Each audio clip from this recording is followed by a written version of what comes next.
Buenos dias, Clip. It is an honor to be here, and oh my gosh, I have to follow Monica. There's so many inspiring leaders and performers in this room tonight, so I'm just humbled to be here. It is truly an incredible time to be engaged in the struggle for reproductive justice. As a Latina, coming from an immigrant family and a Puerto Rican family, as a mother, as a lifelong activist, I am so proud to lead the National Latina Institute for Reproductive Health, who is celebrating our 20-year anniversary this year as well.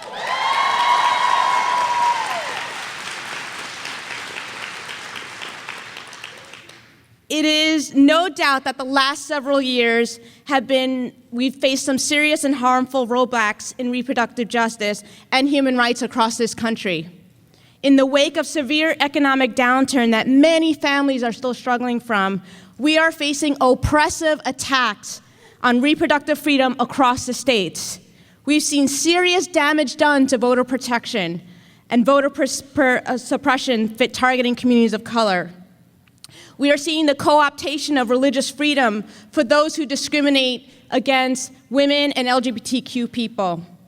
And we've seen more of our immigrant hermanos y hermanos deported, 2 million, in fact, than any other time in our nation's history. Human rights and reproductive justice are denied every day to families and our communities. But I'm hopeful. I'm hopeful because our struggles for reproductive freedom did not start in the last year or 5 years or 10 years, and neither has our resistance. The reality of the communities most affected by reproductive oppression, the struggle has been going on for much, much longer.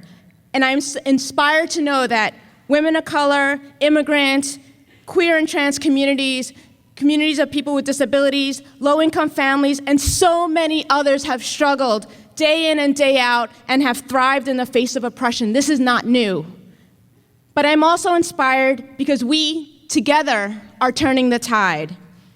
We are turning the tide for immigration reform when we see young people, dreamers, and their allies refuse to wait for the slow wheels of political compromise to turn, and instead are forcing a national dialogue through direct action and unapologetic demands that their human rights be recognized.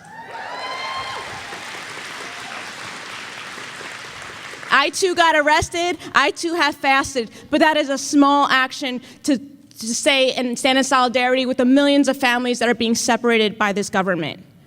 We saw the tide turn in 2012 when, despite unconscionable attempts at voter suppression, women, people of color, and immigrant citizens turned out in record numbers and voted for progressive policies and progressive candidates. We saw the tide turn in Albuquerque, New Mexico, where communities of color and local reproductive justice organizers played a leading role in defeating an extreme abortion ban that disrespected Albuquerque families. And we are seeing the tide turn in the Rio Grande Valley in Texas, an area of our country that has been ignored for too long, but is nurturing and building a cadre of reproductive justice poderosas and fierce human rights advocates who will take their message all the way to the state capitol and beyond. And while Wendy Davis and her pink shoes captivated the nation's attention, Latinas in the Rio Grande Valley and across Texas have been fighting for years for healthcare, for transportation, and for basic human rights.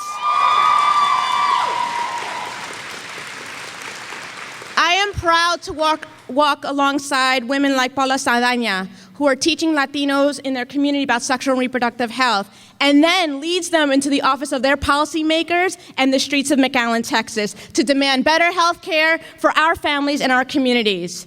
Paula sees the women in our communities dying from cervical cancer, forcing to choose between putting food on their table for their families or paying for reproductive health care. And she sees women every day living in fear of being deported. And she transforms these struggles into energy and into action. And I am hopeful because as we see the tide turn, we can and must do so together, across movements, across language, across identities, and across borders. As a Latina, I've been inspired by our community coming out of the shadows. Today we have more Latinas turning out to vote. We have a Latina in the Supreme Court. And finally, we're seeing a national conversation on immigration reform. Increasingly, it seems our nation's beginning to recognize that Latino communities and our contributions and our concerns. But at the same time, I want to be very clear about one thing, that this rising American electorate that we've heard so much about cannot be successful in throwing off the burdens of reproductive oppression for each and every one of us unless we rise together. We cannot and will not allow our communities to be pitted against each other. We will not be lured by comparison or competition, and we will not allow our freedoms to come at the expense of one another. And that's why reproductive justice,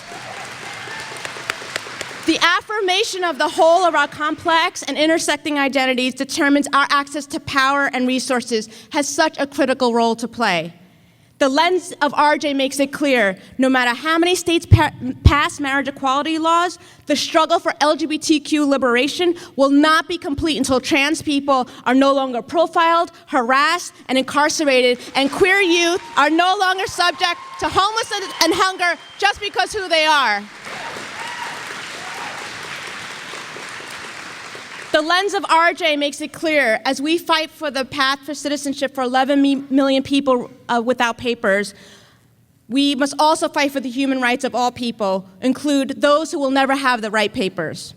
The lens of RJ makes it clear, as we encourage young people to vote and run for office, we must also fight to reclaim the right to vote for naturalized citizens, for Black folks, for low-income communities that are being targeted by voter suppression. And the lens of RJ reminds us that for every abortion restriction that makes the evening news, there is a denial of the right to parent, a denial and devaluing of parenting of communities of color, and stigmatization of young parents that's being ignored. So we have a lot of work to do. Our values dictate that we leave no community behind in the struggle for social justice and human rights. So we rise together or not at all. And I pledge the work of my hands and my heart that we will not stop until we truly have health, dignity, and justice, salud, dignidad, y justicia, for all. So Clip, what do you say? Can we do it? Yeah. ¿Se puede? ¿Se puede? Sí se puede. Sí